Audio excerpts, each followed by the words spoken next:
Welcome back to the Best Wines Tasting Room. I'm Kyle Meyer, and finally, somebody in the chair next to me with a name as cool as mine. Kyle Janson, welcome. Thank you. Thank you for having me. This guy, okay, again, I don't know if you know this guy, but here's the deal. You know his wines, you know the history, and the Janson family has been a significant part, I think, of the Napa Valley. Since when? 1993. 93. First vintage. That's when. But your dad was in town already, right? Yeah, he was in town a few years before that. Family's originally from Winnipeg, Manitoba, Canada, and we moved out to California for my folks to kind of pursue their passion in wine and start a business. But for the first few years, my dad worked with Chuck Wagner at Camus, doing international marketing and learning about winemaking and the business in general.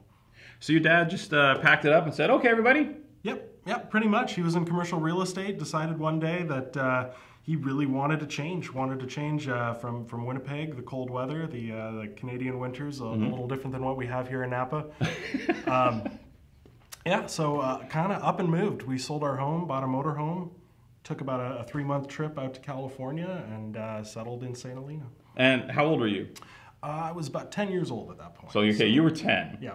Okay, so what Wasn't a in wine switch. yet, Yeah, what a switch for you. Absolutely. Right. Yeah, just a whole change of scenery and big change in the momentum of our lives, I guess you'd say. Right. Okay, so you cruise out to Napa. Dad gets a job at one of the preeminent Napa Valley wineries. Everything's on cruise control, but he gets an itch. He does, I think in the back of his mind, he always had the idea that he wanted to make his own wine. And he'd been working with Chuck for a few years, and he decided one day to ask him for a raise. Chuck said, "Well, I'd rather sell you some barrels of wine, and you can go find some other wines and make a blend, make it your own, and sell it on your own." So that is kind of how Bacio Divino got started. It was some Napa Cab with some Sangiovese, occasionally other varietals, blended together just to create something kind of unique and different, and avant-garde in Napa. So. Was the Sangiovese your dad's idea? Yes, very much so. Yeah. He wanted to kind of take a Super Tuscan and flip it on its head and make a California version. So. Right. And now and that wine was the Bacio Divino. Correct. Right, yeah. the Divine Kiss, which is kind of like the winery's flagship. Absolutely. Okay, this is your big dog. And let's talk about the changes in this wine, because the wine's always been consistently one of the groovier wines in the Napa Valley, especially for the money. Thank you. Okay, and Napa's getting a little kooky right now. Some of the prices are getting up there a little bit, kind of crazy. But I think this wine still represents one of the greatest deals on premium Napa Valley. Well, can I say it now? Cabernet. Absolutely. Okay. And we do blend, but 90% Cabernet at this point, and we've maintained the same price at the winery for at least a decade now with this wine. So. We're trying to avoid the trend that you sometimes see in the R Valley. So. Right. Yeah. But you're not putting Cabernet on the label. No, we are not putting Cabernet on the label anymore. We just call it an artful red wine. Partially to keep it distinct from what are quite a few other Cabernets out there in the market from Napa Valley. And we do make a Cabernet as well as a secondary product. So. Well, actually, you make some pretty serious Cabernet as secondary products, right? Absolutely. We work with a really great grower named Andy Beckstoffer. We buy a good amount of fruit from the Tokelon vineyard, which is truly the top tier, Grand Cru kind of vineyard site in Napa Valley in Oakville, right in the heart of the valley. We work with another of his vineyards named Missouri Hopper that's also in the Oakville AVA, and George III in Rutherford, right next to Camus. So. Actually, how my father got kind of hooked up with Andy was the first vintage of Bacio, he bought some wine from Camus to make the blend, but when he went back the next year, Chuck said, no thanks, but let me introduce you to my neighbor right next door, Andy Beckstoffer. And so we got hooked up very early on with Andy, and we've been buying grapes from him ever since. So always been exceptionally pleased with this product. So. Right. How's speaking of the product, how's 14 looking? 14 is a great harvest, absolutely. Yeah, very healthy. I mean, just the quality of the fruit this year was exceptional. We've really had 3 kind of gangbuster years in Napa with 12, 13, and now 14. yeah, what can I say? Good yields as well. We're going to have a good amount of wine to bring to market in a few years for that vintage, but just exceptional. Right. So. And Bacio Divino is going to stay the course. You're kind of settled into kind of where the wine's at right now a bit. Absolutely. You know, for a couple of years, we did kind of pull away from making it a blend and made it 100% cab, but now we're going back to kind of its roots, its soul, what we built the brand on, which is making it this kind of esoteric, fun, one-of-a-kind blend from Napa with Cabernet and a little bit of Sangiovese.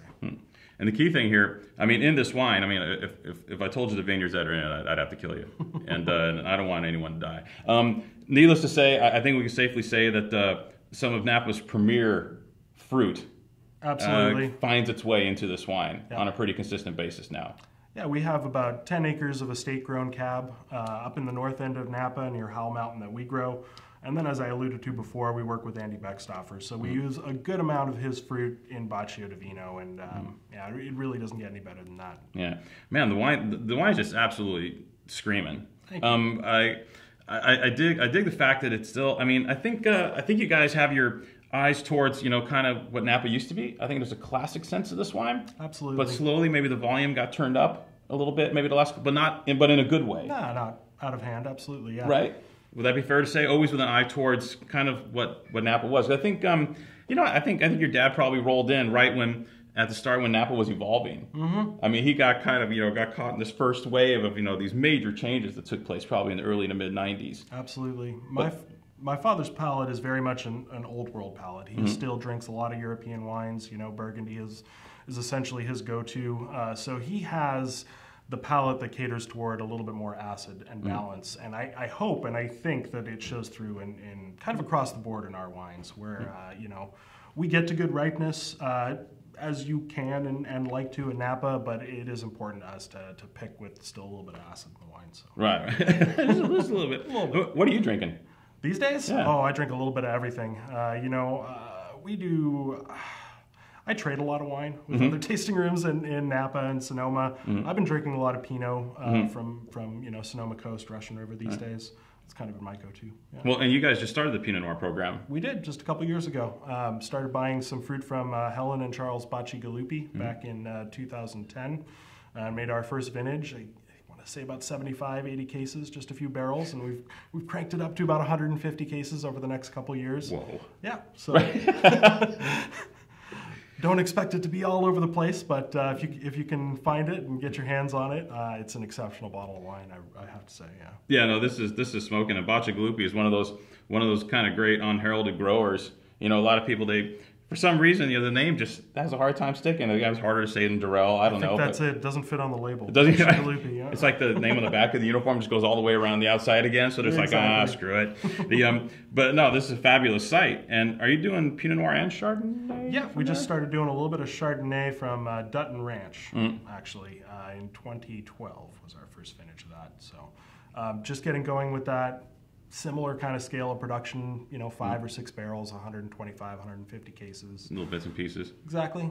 Both of those wines we try to do unfined, unfiltered, just minimalistic in our approach to winemaking with both of those.